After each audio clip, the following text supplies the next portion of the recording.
What's up? Welcome back to Nowstalgia. Dave here with my 2023 Oscar nomination predictions. The Oscar noms are being announced on January 24th, so gotta think about what's gonna make it. The Golden Globes happened, and we got the nominations for the Directors Guild, Screen Actors Guild, and the Producers Guild. We have a good frame of reference on who's in the mix, what movies are on the outs, who is 50-50. And I'm going to go into all of that. Best director, best picture, all four acting categories, as well as some other stuff like animated feature, international feature film. So let's just get right into it. Let's just go right into best picture, where I think there is a solid group of 5 that I would say are definitely getting best picture nominated. And that would be Everything Everywhere All at Once, The Fabelmans, The Banshees of Inisherin, Top Gun Maverick, and Tar. Everything Everywhere, Fabelmans, and Banshees got nominated like across the board at every guild plus the Globes. And then Top Gun only missed for the SAG Ensemble, and Tar only missed for the SAG Ensemble. So that's a really strong showing. Really no reason to expect any of those films not to get in there, considering we consider Fabelmans, Banshees, and Everything Everywhere to be the top 3 contenders for Best Picture at this time.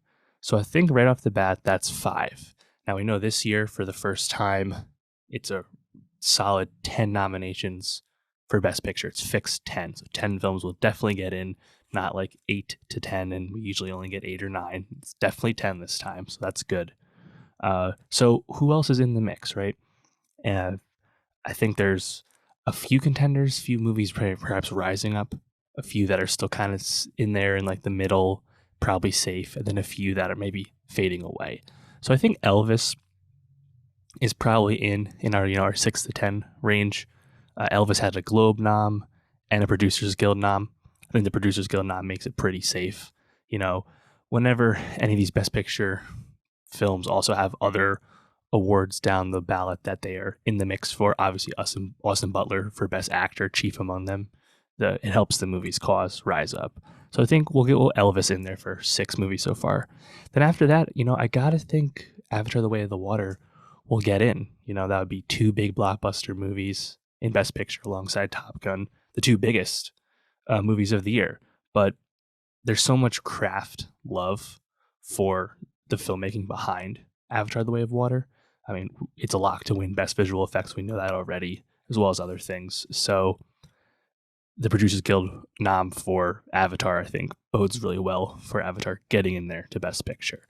Whether James Cameron can get into Best Director, I think that's a lot less certain. But I think Avatar itself is pretty safe. So that gives us 7. Now it gets, I think, really tricky, and this is where it's really hard to be confident about anything else after this. So these last 3, I think, are really in flux. Right now, I would say Babylon feels like it's in there. Babylon didn't get as much love as people expected it would, a year ago, but still all the, short list for down ballot awards, a lot of Babylon love there. Probably going to win Best Original Score, Globe nomination, SAG Ensemble nomination. I feel like it's going to sneak in there, but not confident in saying that for sure. Then after that, I feel like it gets even harder because at least Babylon has a lot of other pedigree in other categories that'll probably boost it up. You can't really say that about the rest of these movies. Glass Onion had a Producers Guild nom. Triangle of Sadness had a Globe nom.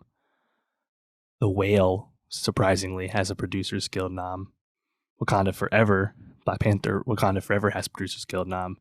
And Women Talking had a SAG Ensemble nom. I think a few months ago, Women Talking probably was pegged to be in here. I'm not very confident in that because I don't expect the film to get any acting nominations in the end either. So that's probably out. Triangle of Sadness, though, hasn't done as well as I expected it to at some of the other shows, but for now, I'm still keeping it in. And then for 10, I have a hard time seeing like Wakanda Forever getting in there in a year when Top Gun and Avatar are certainly or almost certainly getting in. 3 like pure blockbusters, not sure about that. But not that far off would be Glass Onion and Knives Out Mystery, which a lot of people have seen, has Netflix behind it, has the Producers Guild nom. The first Knives Out almost nearly got in Best Picture, in early 2020. So I'll go Glass Onion at number 10 right now. But the Producers Guild nom for The Whale raises my eyebrow because that's the movie that has not been super well liked, just a movie with great acting performances people have liked, but The Whale snuck in there. That would be interesting. But for now, I'll have the back end being Babylon, Triangle of Sadness, and Glass Onion. But I think that group is very in flux. Could RRR sneak in there? Uh, there's certainly a groundswell for RRR. I'm not sure how big that is. That's a film that'll almost certainly win Best Original Score for Not To, but gosh, I'm not sure if it can get into Best Picture, but I'd be rooting for it for sure. That would be amazing. But I'm not going to predict it right now. Okay, so real quick, let's get into animated feature. So I think this is really simple, honestly. There's 4 almost certainly locks in this category. It's really just the 5th spot that's up for grabs. So let's just go with all 4 of these movies were nominated at the Producers Guild Award and were at the Globes as well. So that'd be Pinocchio, Guillermo del Toro's Pinocchio from Netflix that won the Globe, as well as Marcel the Shell with Shoes On, Puss in Boots 2, Turning Red from Pixar. That's your 4. Lock them in. Just the 5th spot. Is it Minions? Is it Eno? Is it Wendell and Wild on Netflix? Is it Apollo 10.5 from Richard Linklater? I personally would root for Netflix, The Sea Beast, but it's hard to say. I'm doing this before the Animation Guild Award nominations, the Annie Award nominations come out. That would give a little bit more context on this one. I'd be rooting for The Sea Beast, but I don't know. Something about this screams like Wendell and Wild. Do the pedigree behind that, Netflix pushing it. It seems like Netflix is pushing that more than Wendell and Wild, or Netflix is pushing Wendell and Wild more than The Sea Beast, surprisingly, but hard to say on that 5th spot, but I'm really confident in those first 4. All right, so then moving down, let's go to the directors, Best Director nominations.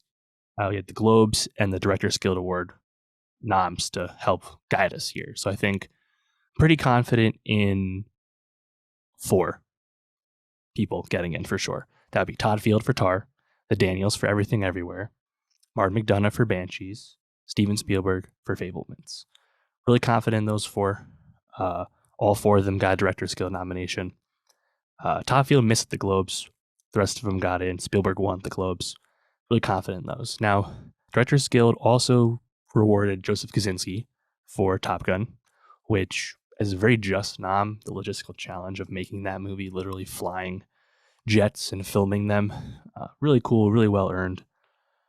I don't think he's going to get in. Baz Luhrmann got in for the Globes in the, in Kosinski's spot, you could say. I feel like Baz Luhrmann has a better chance. I don't know. That's not necessarily what I'm rooting for. The past several years in a row, the DGA got 4 out of 5 in sync with the Oscars. There's always one that was different. And if you remember, the most recently, it has been an international director getting in to Best Director, whether that was Powell Palakowski for Cold War, or Thomas Vinterberg for Another Round, or Ryusuke Hamaguchi for Drive My Car last year. Of course, Bong Joon-ho winning for Parasite. The director's branch is much more international now, and the Academy in general is much more international now than it was 5 years ago and 10 years ago. So I have a hard time not expecting this trend to continue, given that there's several great candidates to maintain this trend. And those would be Park Chan-wook from South Korea with Decision to Leave, of course, Ruben Östlund for Triangle of Sadness, S.S. Rajamouli for RRR, as well as Edvard Berger for All Quiet on the Western Front. It's hard to say which one actually would get through. I feel like it's a little too early to really have a feel on who among that group would actually get through. All Quiet on the Western Front did have a lot of shortlist nominations for other categories beyond international feature film, which was a bit of a surprise. Maybe that could be a sign. Not sure. I have Ruben Östlund's Triangle of Sadness in Best Picture. That's kind of my gut pick. But Park Chan-wook is probably the most celebrated of that group, I would say. Actually, definitely the most celebrated of that group.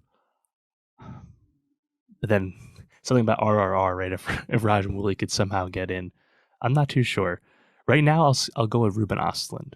But, I think James Cameron is certainly still in the mix for this category. The voting, of course, has only just begun. and the Avatar wave is very current and was not really even beginning when like the Globe voting happened, for example. So the Cameron case is certainly rising. And then of course there's other people that could surprise, right? Like maybe Charlotte Wells for After Sun if After Sun continues to have a slow build.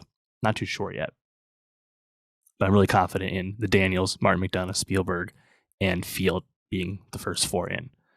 And let's go to international feature film real quick before we go to acting. So this one's pretty interesting as well. Pretty strong year for this group. You can look at the short list now, but I think All Quiet on the Western Front from Germany, Argentina 1985 from Argentina, Close from Belgium, and Decision to Leave from South Korea. I think those four are very safe. Argentina 1985, surprisingly, perhaps winning the Globe in this category.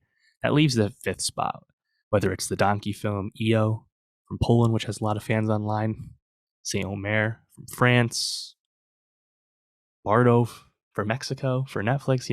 I think people would have pegged Bardo in this, a few months ago, but the Bardo reception was so mixed that I don't know how hard Netflix is going to go for Bardo now. Wouldn't certainly shock me if Bardo still got in as kind of an admiration for Inarritu. He is very popular in the Academy, of course, as a 2-time Best Director winner. Notably, RRR was not on the shortlist, so it actually can't be in this category, unfortunately. I'm going to go with EO, the donkey film from Poland, which seems to just be very popular online and have like a really positive, vibe from people who have watched it. But again, kind of hard to have a good feel on what that fifth spot is. But again, like director, I'm really confident in that first four. So that leads us to the 4 acting categories. And I think they're all interesting in their own right. Let's go with Best Actress, which I think is the one that has the clearest like top heaviness to its category. And that would be Cate Blanchett, Michelle Yeoh for Tar and Everything Everywhere, respectively. Both won at the Golden Globe, where they separate between comedy and drama, of course, both nominated for the SAG. So that leaves, and we expect one of them to win without question. I don't think anyone else has a chance to win Best Actress. So they're surely being nominated. That leaves 3 more spots. And I think it got a little more interesting than it was a few weeks ago due to what's now happened. I think Viola Davis is pretty safe for the Woman King. Obviously, she's nominated all the time, as won before. Great performance once again. Globe and SAG noms. Let's put Viola Davis in there. 2 more spots. Now, I think what's interesting is Ana Armas got both a Globe and SAG nom for Blonde, a movie that was a big disappointment to many. Now, she was great, the best part of the film, and maybe there's more of a blonde hive rising in the Academy than seems evident to people on the outside, but I don't know, maybe Ana Armas has a chance here, which would be, I think, great for her. I'd be rooting for her just because she's had a great career to this point. It'd be cool, even if I really disliked Blonde. So that's something I wasn't expecting to say a few weeks ago. Daniel Deadwyler for Till got a SAG nom. So I feel like we should go with that top 5. But then again, Michelle Williams was pegged for this category not too long ago. But of course, she perhaps controversially wanted to run in Best Actress and not Supporting Actress, even though it's more of a supporting performance in The Fabelmans. Michelle Williams might not get in, even if Fabelmans is a top-tier Best Picture contender. That would be something. I think we can write off Margot Robbie in Babylon. I think we can write off Anya Taylor-Joy in The Menu. I think we can write off Olivia Colman for Empire of Light as well, given that Empire of Light just did not work this award season. So I think after the top 3, it's Ana Armas, Daniel Deadwyler, and Michelle Williams for 2 spots. And right now, I think I'm going to lean Anna and Deadwyler in, Michelle Williams out. But we'll see what happens. 2 months to go till the actual Oscars happen, so a lot can change. Best Actor, though, I think has a really tight top 4, and it's more about that 1/5 spot that seems to be moving around. Brendan Fraser, Colin Farrell, Austin Butler, definitely in. Those are the 3 that I think are in the mix to win. And then Bill Nye for Living also seems very safely in. All of them got a SAG nom. Farrell and Butler won at Globes. Fraser did not get a Globe nom, but of course there's a lot of controversy and backstory with Fraser in the Globes, so that's a bit of a messy situation there. So that's our top 4. That leaves spot 5, which not too long ago, people would have been perhaps given Tom Cruise for Top Gun Maverick, given that we are still putting Top Gun Maverick in the Best Picture mix there for sure. But no Globe nom, no SAG nom for Cruise. Maybe the Cruise individual stuff is just a step too far for some people, given the, uh, detail that there is with Cruise's career and Cruise's relationship with the industry. Hard to say. Diego Calva got a Globe nom for Babylon, not a SAG nom. Adam Sandler, surprisingly, got a SAG nom for Hustle. And then there seems to be a rising Aftersun wave behind Paul Mescal, even though he didn't get a Globe or a SAG nom. So I really don't know who is this fifth pick right now. I think it's really hard to say. And gosh, I mean, I'd love my guy Paul Mescal to get in. He is great in Aftersun. He's the best part of Aftersun to me. But man, I mean, Daniel Craig and Glass Onion, I don't think that's going to happen. Triangle of Sadness doesn't have a true lead to pick, Apologies to Harris Dickinson. I'm not really sure who else can get picked here. Paul Dano is running for supporting actor in Fabelmans, even though Michelle Williams ran for Best Actress, so that's not a choice here. There's no Best Actor pick in Everything Everywhere. So I don't know. This one's hard to say. I'll just go with Mescal as like a default pick. It feels like there's Aftersun wave happening. And I guess it's more of a pick against Cruise and more of like a lack of faith that enough people would actually pick Cruise. Even though I think most people are kind of high on Cruise these days after what happened with Top Gun Maverick and how successful it was. So I don't know. I think that the fifth spot in Best Actor is really hard to say. Leave a comment. Let me know. What do you think? Who's the fifth pick there? I'm not really sure.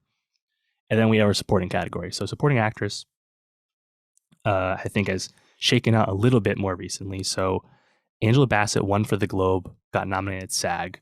I think is considered quite clearly the favorite now for this category, which I think is really cool and not something I thought about really at all when I saw Wakanda Forever, but it really seems to have shaken out that way as kind of like a coronation and celebration of Angela Bassett's whole career. Pretty cool. That also leaves Hong Chow, who did not get a Globe nomination, but did get a SAG nomination for The Whale. Carrie Condon, who got nominations for both for Banshees.